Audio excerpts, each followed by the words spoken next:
Vamos al libro de los Gálatas, capítulo 6, un estudio que hemos estado llevando en los últimos meses, ya prácticamente un año, y el día de hoy llegamos al final de esta carta de Pablo.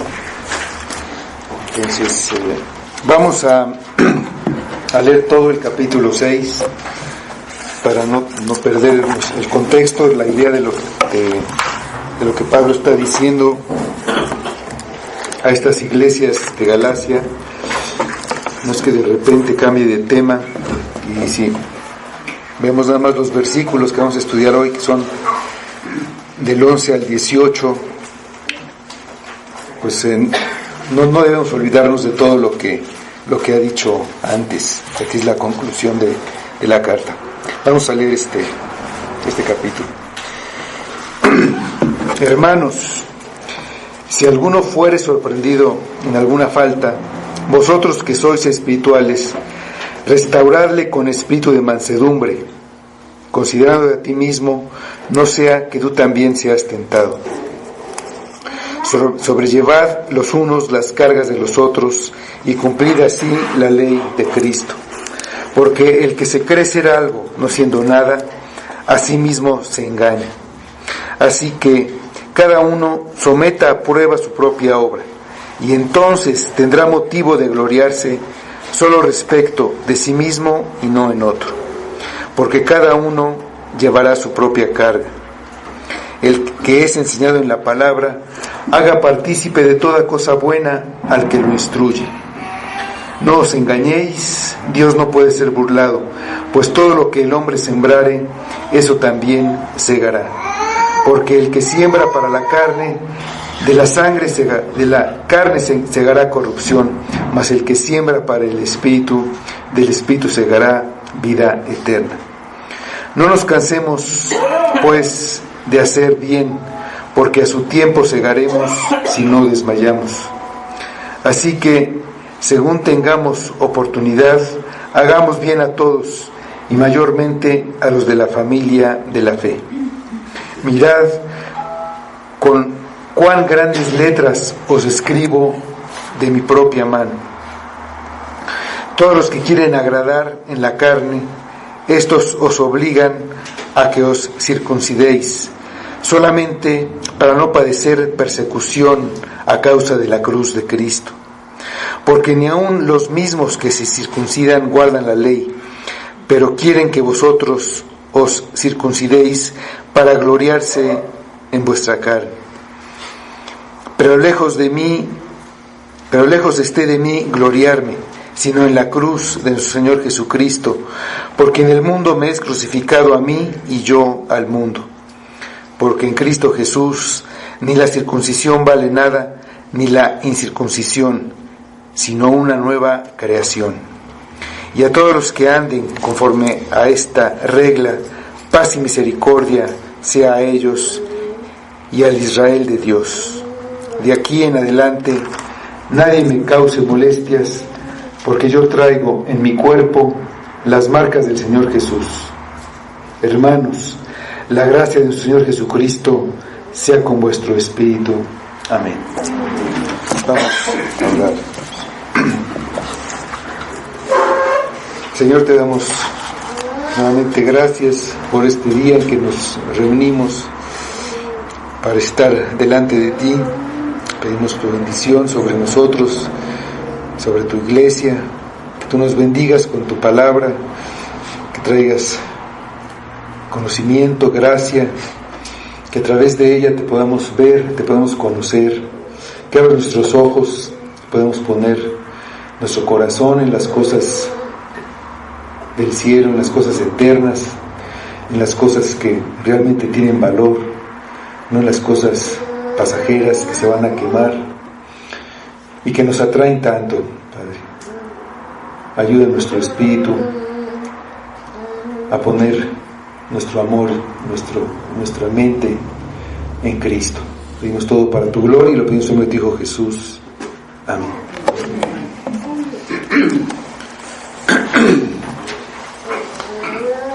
Los creyentes, los verdaderos creyentes, pueden ser engañados y recaer de alguna manera en la esclavitud del pecado. De hecho, muchas veces lo hacen y pierden el entendimiento del Evangelio por algún tiempo. Si rechazan el Evangelio de la gracia y se busca ser considerado justo por medio de obras, entonces la esclavitud se vuelve permanente y el fin va a ser la destrucción. Si se resiste el Evangelio y se vive de acuerdo a la naturaleza humana o carne, como también se le llama, tratando de ganar la salvación con un esfuerzo y méritos propios, o si se vive satisfaciendo o dándole salida a los deseos y pasiones, permitiendo que crezcan y dominen la vida, se va a recoger una destrucción eterna. Por el contrario, el que siembra para hacer crecer el fruto del Espíritu, no permitiendo que broten los deseos y las pasiones, sino que todo lo contrario, los controla y no hace lo que quiere la carne, sino lo que quiere el Espíritu. Es decir, que no vive por las cosas materiales, buscando ahí la satisfacción, sino vive buscando y sirviendo a Cristo, sabiendo que Cristo es la única fuente de satisfacción plena, una satisfacción, un gozo que no se encuentran en nada, ni en nadie, ni en nosotros mismos lo podemos encontrar. Solo en Cristo cosechará vida eterna. El que siembra para el Espíritu y sigue la guía del Espíritu, ese es el que es espiritual. Dios no puede ser burlado. Lo que se siembra es lo que se recoge. Es un principio que no cambia y se aplica a todos los aspectos de la vida. Lo que se cosecha es del mismo tipo de lo que se siembra. Y si no nos cansamos de hacer el bien a su tiempo, recogeremos. Sembramos para el Espíritu y a su debido tiempo recogeremos el fruto del Espíritu. El que es espiritual, por otro lado, ayuda a su hermano que ha fallado a levantarse para que pueda volver a andar siguiendo la guía del Espíritu, y hace el bien ayudando de todas las maneras posibles, espiritualmente, pero también materialmente, y lo hace con todo el que está cerca de él, especialmente con los que somos de la familia de Dios, hermanos y hermanas, hechos libres de la esclavitud del pecado y de la ley por el pago que Cristo hizo en la cruz. Y por eso todos adoptados como hijos de Dios junto con Cristo, como dice en Gálatas, recordando lo que dice Gálatas 4, versículos 4 y 5, dice: Dios envió a su Hijo, nacido de mujer y nacido bajo la ley, para que redimiese a los que estaban bajo la ley, a fin de que recibiésemos la adopción de hijos. Esos que son adoptados por Dios son el verdadero pueblo de Dios, los verdaderos descendientes de Abraham. En muchas religiones se alienta a hacer buenas obras o a hacer el bien.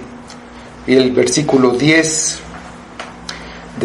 de Gálatas 6 dice: así que, según tengamos oportunidad, hagamos bien a todos y mayormente a los de la familia de la fe.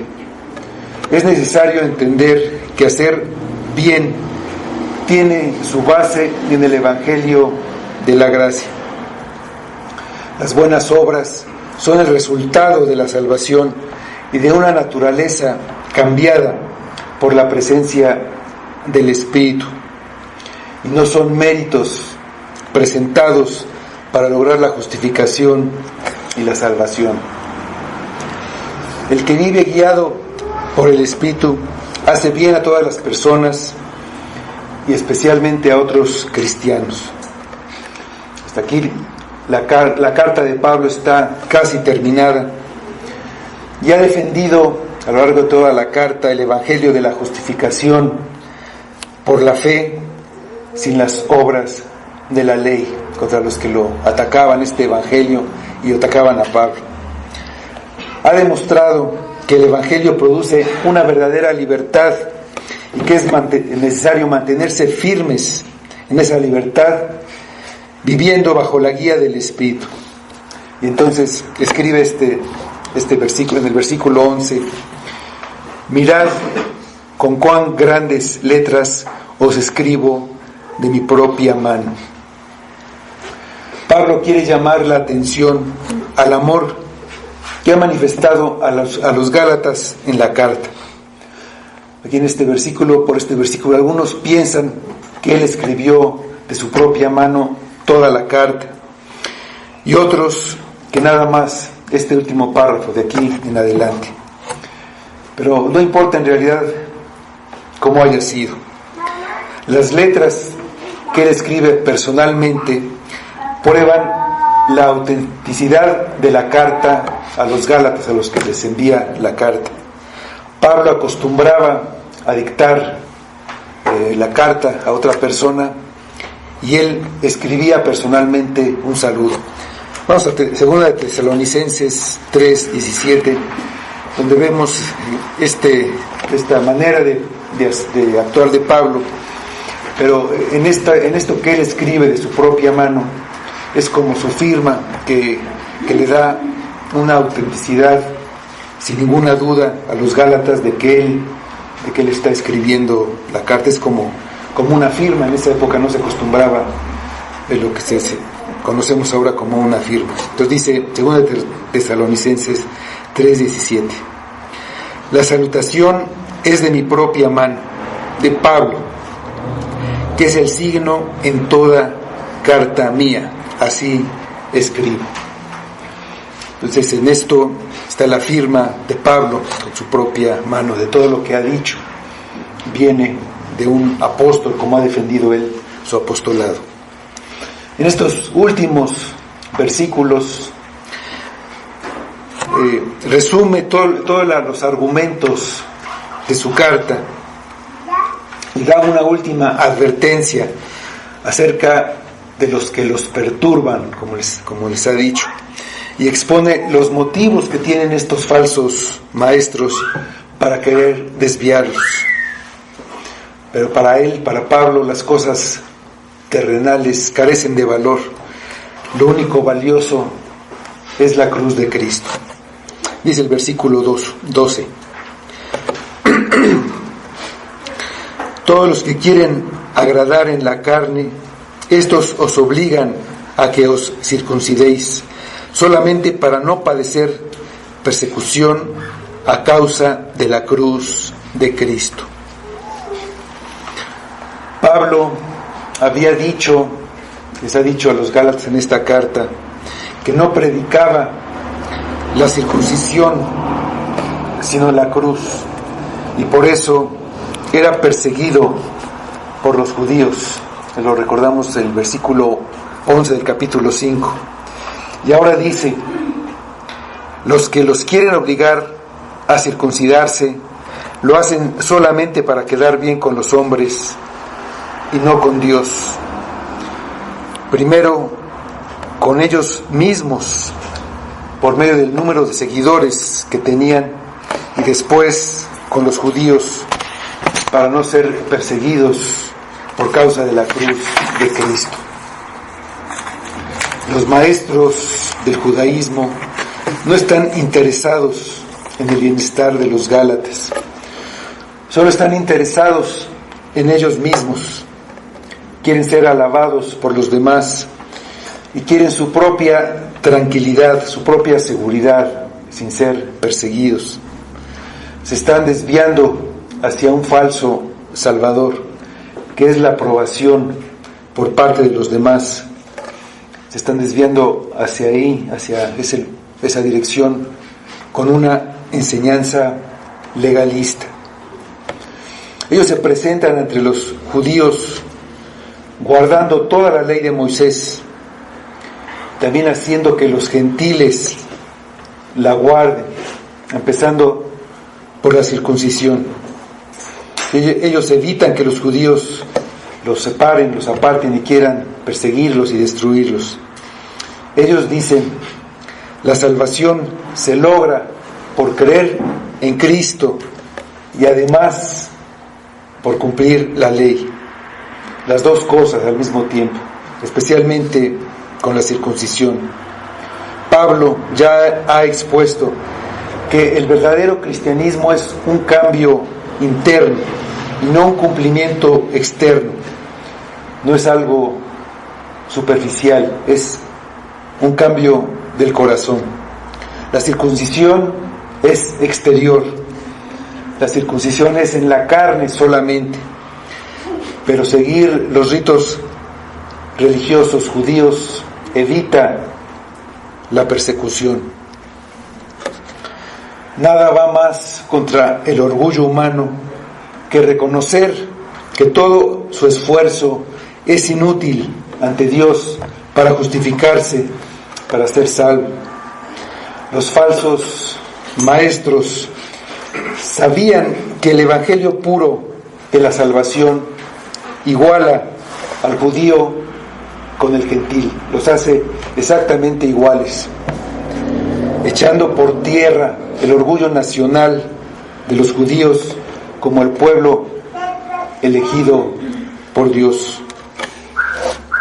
Sin embargo, era posible ser cristiano.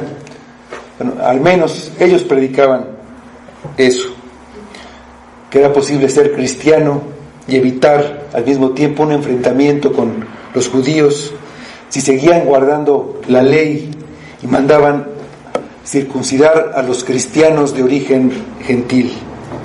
Podían mostrar a los gálatas, llevarlos delante de los judíos como convertidos al judaísmo, que cumplían con toda la ley de Moisés, y así no ofendían a los judíos, que creían que se salvaban primero por su nacionalidad.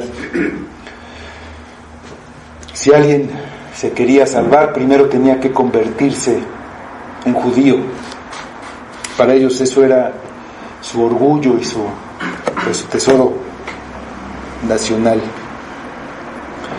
Los falsos maestros no quieren soportar la persecución por la cruz de Cristo.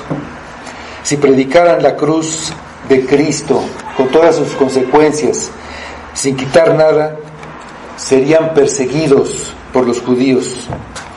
Pero como predican la circuncisión como el camino de la salvación, los judíos no se van a oponer que ellos prediquen a Cristo, quedarían bien con todos. Serían considerados como otro grupo dentro de los judíos, como los fariseos o como los saduceos. Lo principal es la ley de Moisés, es algo externo. Entonces sus motivos son el egoísmo y la hipocresía. Aún ahora, el evangelio verdadero es ofensivo para el hombre orgulloso. Le parece ofensivo oír que es pecador y que es demasiado débil como para poder contribuir, aunque sea con algo, para su salvación. Le ofende que, aunque se considera una buena persona, está igual que el peor de los pecadores. Es más atrayente un cristianismo de méritos y esfuerzos humanos. Eso alaba el orgullo. Es más atractivo eso que el auténtico cristianismo de salvación por la fe en Cristo, únicamente por eso. La cruz ofende al mundo, ofende al mundo y a su creencia en la bondad y capacidad del hombre, porque le muestra que es un pecador. La cruz le muestra al hombre que es un pecador, que está completamente perdido y sin ninguna esperanza. Le muestra lo grave de su pecado, que necesita que el Hijo de Dios muera en la cruz en su lugar para salvarlo, y que esa es la única manera. Para el que entiende la cruz, es algo repugnante, que lo ofende, o es lo más grandioso que tiene en su vida. No hay términos medios. Para el que la cruz es indiferente, no ha entendido lo que significa la cruz. El mundo piensa que la religión moral, cualquiera que sea, es buena para la sociedad y atrae multitudes que se sienten cómodos cumpliendo con reglas exteriores, con ritos, o se sienten libres por no tener que cumplir ninguna ley, sin tener que dar cuenta a Dios, porque Dios los ama y son tan valiosos para Él que no los va a condenar de ninguna manera, ya que no están bajo la ley, sino bajo la gracia. Muchos piensan que lo que salva es algo exterior, como simplemente pertenecer a una iglesia. Algo exterior como haber aceptado a Cristo repitiendo una oración, o haber sido circuncidado, o haber sido bautizado. Pero el falso evangelio, cualquiera que sea, es inútil ante Dios, y su camino es la condenación eterna. Para los falsos maestros de Galacia, la circuncisión es más importante que el sacrificio expiatorio de Cristo en la cruz. Las obras son más importantes que la fe, y lo externo es más importante que lo interno. Agradaban a los hombres, pero se condenaban ante Dios. Además, en su caída, arrastraban a otros con ellos, a hermanos que se dejaban seducir por palabras elocuentes y apariencia de piedad, y no comprobaban lo que escuchaban con la palabra de Dios. Lo que Pablo ha estado recalcando a los Gálatas es que los creyentes hacen lo correcto para Dios cuando confían en Jesucristo por fe, sin confiar en ellos mismos, ni en la religión, ni en nada más. Así, creyendo en Cristo, son aceptados por Dios, y los creyentes, en gratitud y en amor a Dios, siguen la dirección marcada por el Espíritu, y el resultado es el amor los unos por los otros. En la actualidad se le puede atribuir al esfuerzo humano el poder de salvar o hacer madurar a una persona. Se le puede pedir a una persona que sirva en la iglesia, que tenga entusiasmo. Se le puede pedir asistencia, conocimiento de la Biblia, oración o alguna otra cosa como un medio para ser completo en Cristo. De esta manera la salvación o la madurez se logran con un esfuerzo humano. Así se agrada la mentalidad del mundo y se evita la persecución. Dice el versículo 13 de nuestro capítulo 6 de Gálatas: porque ni aun los mismos que se circuncidan guardan la ley, pero quieren que vosotros os circuncidéis para gloriarse en vuestra carne.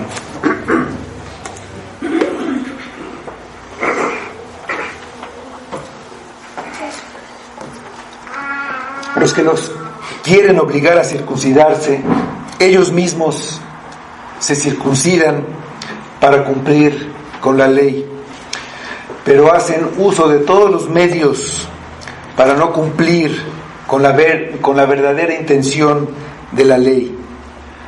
Son legalistas, cumplen y exigen cumplir muchos detalles externos de la ley. Quieren que se cumplan las reglas que ponen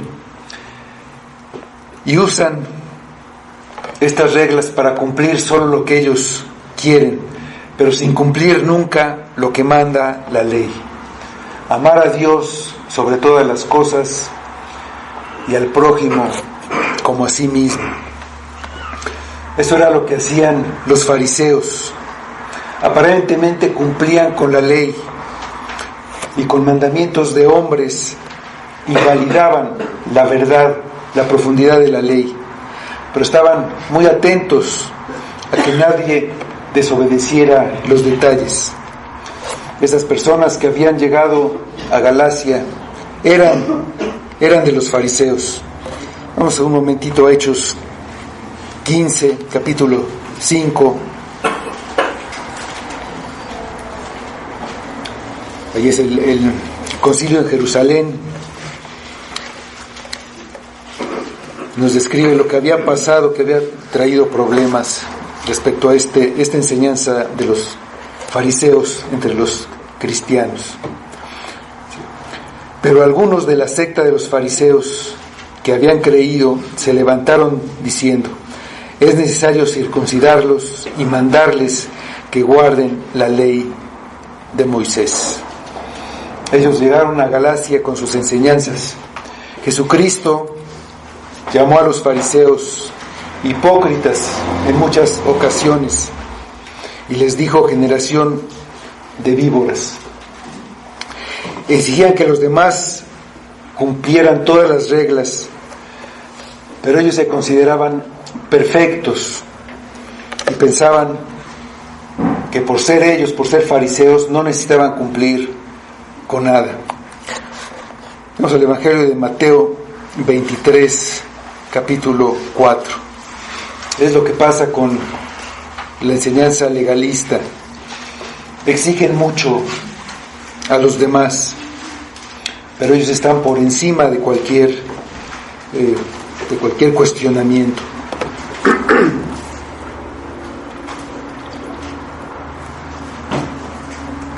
Dice Mateo 23:4, Jesús hablando de los fariseos: porque atan cargas pesadas y difíciles de llevar y las ponen sobre los hombros de los hombres, pero ellos ni con un dedo quieren moverlas. Nosotros podemos tener una preocupación externa, una preocupación por las apariencias y por ser aceptados por el mundo, enfocarnos en lo externo y en la conducta, en lugar de entender que es necesario un cambio interno del corazón. Eso es lo que produce un cambio en el carácter, en el motivo de hacer las cosas, y da como resultado ese cambio interno un comportamiento exterior. Del corazón sale lo que hay en él. Poner reglas estrictas para cambiar la conducta no cambia los deseos de la naturaleza corrompida. Vamos a Colosenses 2, versículos 20 a 23.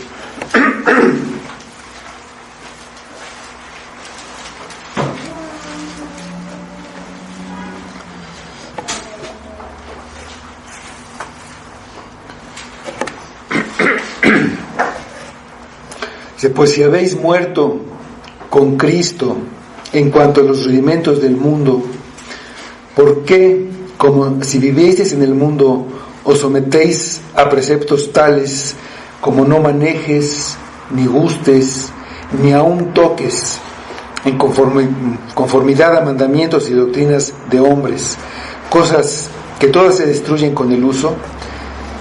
Tales cosas tienen a la verdad cierta reputación de sabiduría en culto voluntario, en humildad y en duro trato del cuerpo, pero no tienen valor alguno contra los apetitos de la carne. Cumplir la ley no es algo que podemos hacer por nuestra propia voluntad. La cumplimos al amar a nuestro prójimo como a nosotros mismos. Y solo lo podemos hacer por la presencia del Espíritu en nuestro interior, que nos guía a hacer morir las obras de la carne. Y entonces se produce el fruto del Espíritu. Eso nos da capacidad de vivir una nueva vida. El cambio interior produce la motivación para actuar exteriormente. El motivo es el amor y el agradecimiento hacia lo que Dios ha hecho. Las reglas, los mandatos y las prohibiciones son para cambiar el comportamiento. No tienen ningún efecto en el corazón, por lo que el cambio es superficial. Es lo único que puede lograr una religión de obras, incluidos los ritos, o una religión moral. Los que quieren que se circunciden y ahora los que quieren que se cumplan reglas, lo que logran solo es una fachada de apariencia moral. Vamos a regresar al Evangelio de Mateo, capítulo 23, versículo 27. Entonces, Jesús está hablando a los fariseos.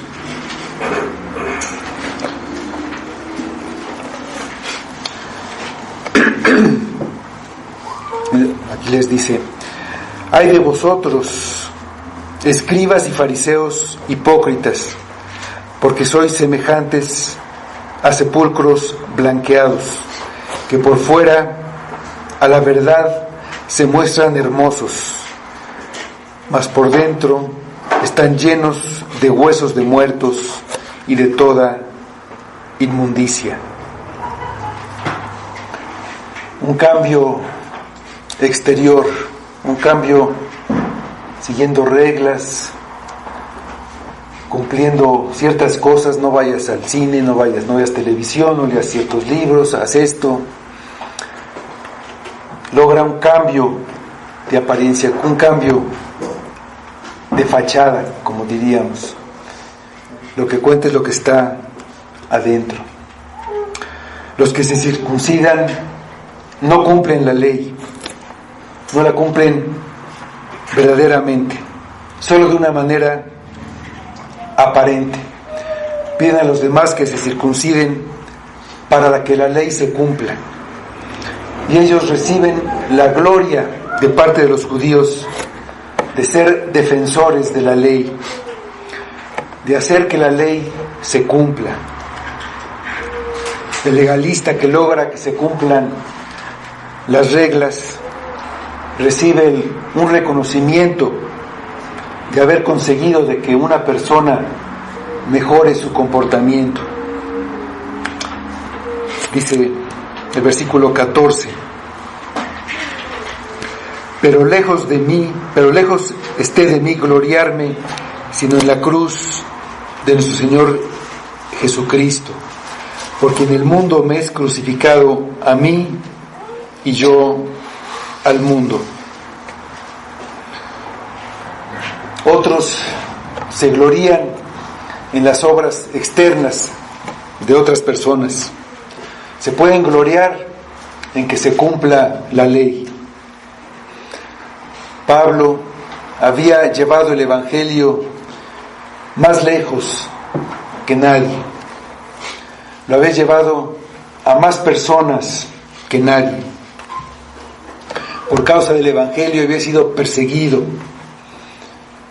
y tenía en su cuerpo las marcas que lo demostraban. Pero su motivo para gloriarse no es lo que él ha hecho. El motivo para gloriarse es la cruz de Cristo. Es lo único en lo que podemos gloriarnos. Dios justificó a los que creen en Cristo gratuitamente por su gracia, mediante el pago que Cristo hizo en la cruz. Toda la obra es de Cristo. ¿De qué podemos jactarnos? ¿De qué podemos gloriarnos? Vamos a Romanos 3:27. La salvación es una obra de Dios de principio a fin. Desde la elección hecha antes del principio de los siglos, antes de que existiera cualquier cosa, todo es de Dios. Y los méritos que vencen el pecado son de Cristo. Dice Romanos 3:27. ¿Dónde pues está la jactancia? ¿Qué es la excluida? ¿Por cuál ley? ¿Por la ley de las obras?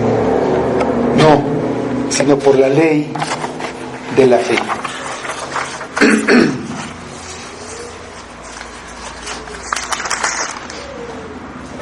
Dice el versículo, el mundo me es crucificado. Lejos de mí esté gloriarme, sino en la cruz del Señor Jesucristo, porque en el mundo me es crucificado a mí. La cruz de Cristo es lo único que tiene valor. Con relación a la cruz, todo lo demás ha perdido su valor. Es vano. Hay una manera de ver las cosas, hay una separación del mundo. Las cosas ya no se ven con los ojos del mundo. No importan ni sus opiniones, ni lo que se considera en el mundo honor o vergüenza. Por la cruz de Cristo, el Espíritu Santo ha hecho una obra en el alma. Y lo que antes tenía valor y era un honor o producía placer, ahora ya no es nada. Vamos a Filipenses capítulo 3, versículos 7 y 8.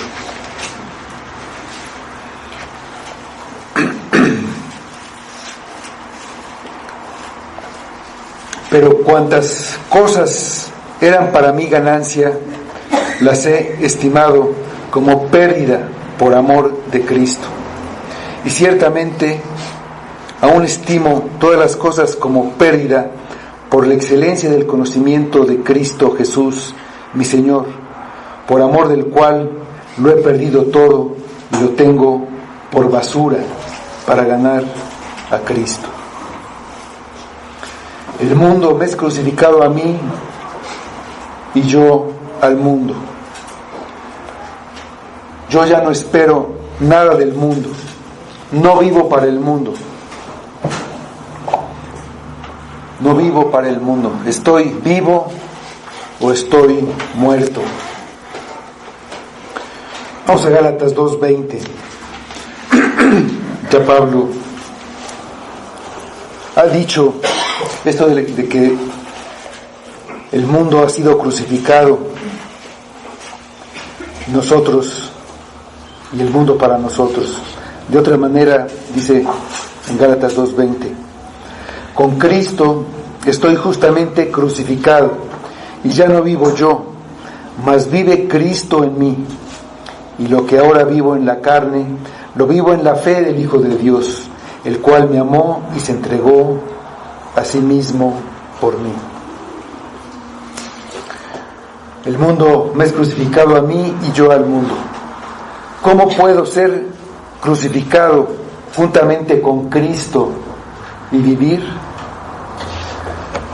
La muerte en la cruz de Cristo, por los que Él vino a salvar,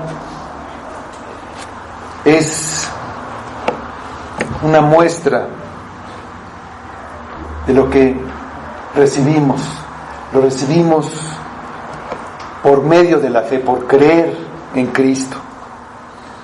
Si creíste y confiaste en Cristo, en su obra en la cruz para tu salvación, y te arrepentiste de tus pecados, entonces recibiste el Espíritu Santo que te une por esa fe a Cristo.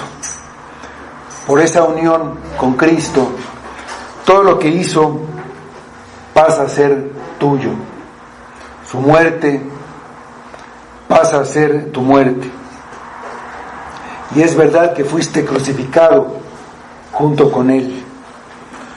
Unido a Cristo, lo que le sucedió a Él, te sucedió a ti. Su muerte es tu muerte. Su resurrección, tu resurrección. Su vida de obediencia es tu vida. Si el mundo todavía es atractivo para ti, si aún vives por las cosas del mundo, si en el mundo está lo que te atrae, si en el mundo está lo que te satisface, lo que te gusta, lo que quieres, entonces mira la cruz. Era un instrumento de tortura, era un símbolo de deshonor y de vergüenza. Solo los peores criminales recibían un castigo tan vil. Eran dejados ahí días y días como un ejemplo para todos los que se quisieran rebelar contra el Imperio Romano o el griego. Era la muerte más vil que existía. A veces no, para los ciudadanos no era un castigo que se pudiera aplicar. Era algo denigrante, colgados ahí como ejemplo, desnudos. ¿Cómo se puede gloriar alguien de eso?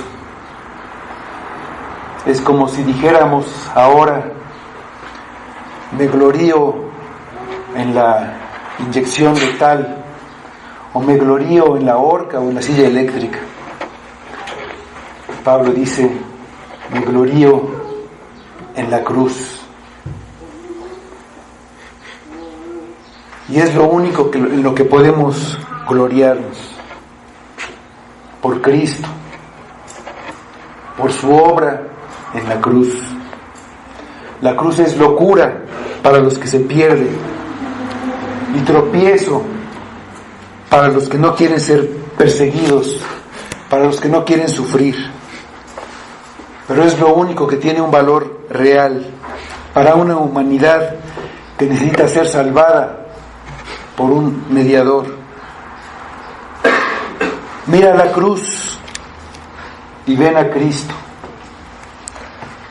Arrepiéntete y cree. En la cruz puedes ver que no eres ni puedes ser merecedor de la salvación. En la cruz puedes ver quién eres y puedes ver quién es Cristo, y unido a Cristo te puedes gloriar de la cruz. Por la fe, el viejo hombre es crucificado y el nuevo hombre vive. El nuevo hombre es el que se gloría en lo que el mundo aborrece. Pero lejos esté de mí gloriarme, sino en la cruz de nuestro Señor Jesucristo, porque en el mundo me es crucificado a mí y yo al mundo. Lo que dice nuestro versículo.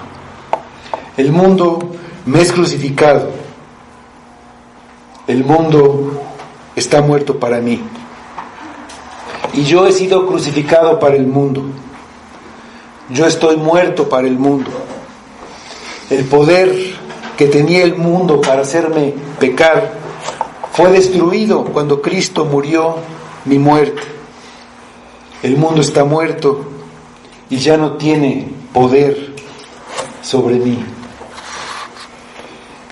Estar muerto al mundo no significa salir del mundo, ni que no sintamos el mundo. Sentimos las bendiciones del mundo y sentimos los golpes del mundo. Para el que ha muerto al mundo, lo que recibe en el mundo es una oportunidad de gloriarse en la cruz. Estar muerto al mundo es ver en la cruz la única fuente de bendición que tenemos. La cruz es la fuente de nuestra salvación. Lo terrenal es como si hubiera dejado de existir. Dice el versículo 15: porque en Cristo Jesús ni la circuncisión vale nada, ni la incircuncisión, sino una nueva creación. Pablo dice algo que ya dijo. Vamos al versículo 16 del capítulo 5 de la carta a los Gálatas. Ahí dice: porque en Cristo Jesús ni la circuncisión vale algo, ni la incircuncisión, sino la fe que obra por el amor. Aquí lo mismo, sino una nueva creación. Entonces, la fe que obra por el amor es una nueva creación. Ser o no ser circuncidado no ayuda en nada para la salvación. Antes lo dijo, que es la fe que obra por el amor. Aquí lo dice con relación a lo que acaba de decir. La cruz de Cristo es todo para mí. Todo lo demás, las obras humanas, las riquezas o el mundo, no tienen valor. Lo único que importa es una nueva creación. La vida nueva en el Espíritu. Una vida nueva que nos da el Espíritu y la obra que lleva en el corazón. Esto se llama también el nuevo nacimiento. Es la regeneración en la que todas las cosas son hechas nuevas. Y es esta nueva creación la que asegura una nueva manera de vivir. Vamos a Efesios 2:10. Ya no seguir haciendo lo que la carne quiere, las mismas obras, vivir por las pasiones y los deseos de la carne. Una nueva creación. Dice Efesios 2:10: porque somos hechura suya, creados en Cristo Jesús para buenas obras, las cuales Dios preparó de antemano para que anduviésemos en ellas. Buenas obras, una manera de vivir imposible en la carne. Sin la obra del Espíritu vamos a seguir igual. Sin un cambio en el corazón puede haber un cambio exterior, pero nada más. Dice el versículo 16: y a todos los que anden conforme a esta regla, paz y misericordia sea a ellos y al Israel de Dios. Los que andan conforme a esta regla son los que se glorían en la cruz de Cristo, los que han crucificado al mundo con sus deseos, vanidades y afanes, y ellos han sido crucificados para el mundo.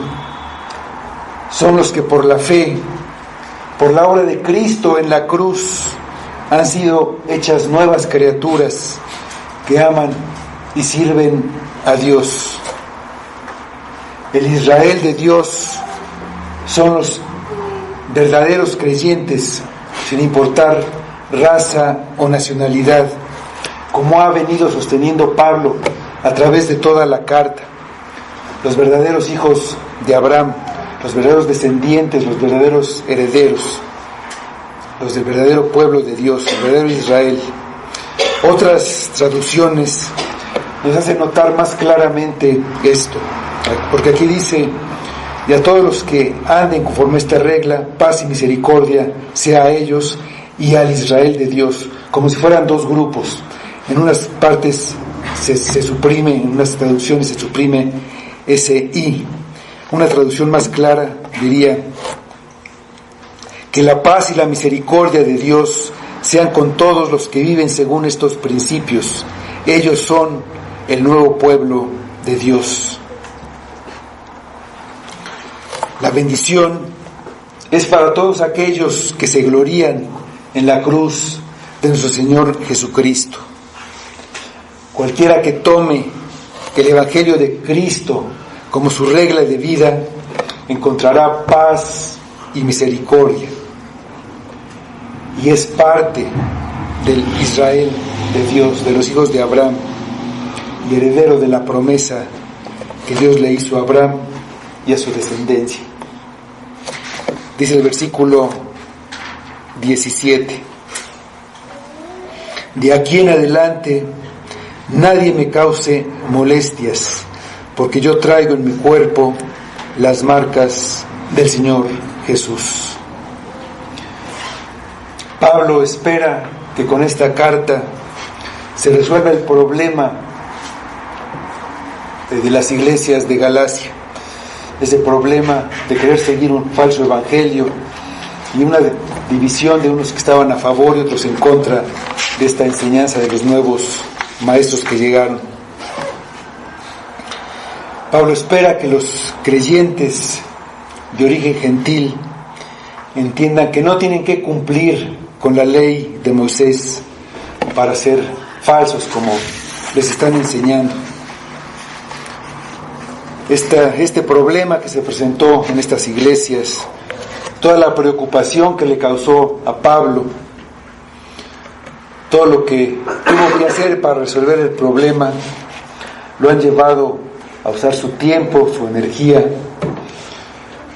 a resolver este problema en lugar de dedicarlo a extender el Evangelio a otros lugares. Entonces en esta frase les pide que tomen seriamente la carta para que no tenga que distraerse de sus responsabilidades.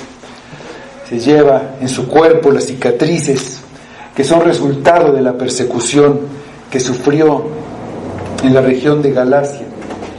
Fue apedreado en Listra y azotado y también traía las marcas. Son cicatrices por la causa de Cristo. Y termina con el versículo 18: hermanos, la gracia de nuestro Señor Jesucristo sea con vuestro espíritu. Amén. La gracia es la gracia que hizo expiación por sus pecados. Es la gracia la que los adoptó como hijos y herederos de Dios. Pablo tiene en mente lo que estaba pasando en las iglesias. En el capítulo 5, versículo 4 dice que ellos estaban cayendo de la gracia para justificarse por la ley. Pues dice, la gracia viene del Señor Jesucristo por su obra en la cruz y actúa de una manera interna, en el espíritu. Trae como consecuencia algo que se ve exteriormente, el fruto del espíritu, pero viene del interior. Así se despide de sus hermanos. Que la gracia del Señor Jesucristo sea con nuestro espíritu. Vamos a orar. Señor, te damos gracias por la cruz de Cristo, en lo único que nos podemos jactar, porque la cruz nos recuerda la obra de Cristo en nuestro lugar, pagando por nuestros pecados. Por Cristo somos glorificados, por Cristo recibimos el Espíritu, el nuevo nacimiento, todo por la cruz de Cristo. Que podamos ver la cruz, ver a Cristo en todo lo que vale y vernos a nosotros y gloriarnos en Cristo, en la cruz. Ayúdanos, Padre, tráenos entendimiento de la cruz, trae ese entendimiento a nuestra vida, para que vayamos a Cristo confiando solamente en Él. Ahí en la cruz donde murió, pero también murió nuestro hombre viejo, donde murió el pecado y nosotros morimos al mundo, y por eso nos gloriamos en la cruz. Hazlo real en nuestras vidas, Padre, que todo sea para tu gloria. Lo pedimos por Cristo. Amén.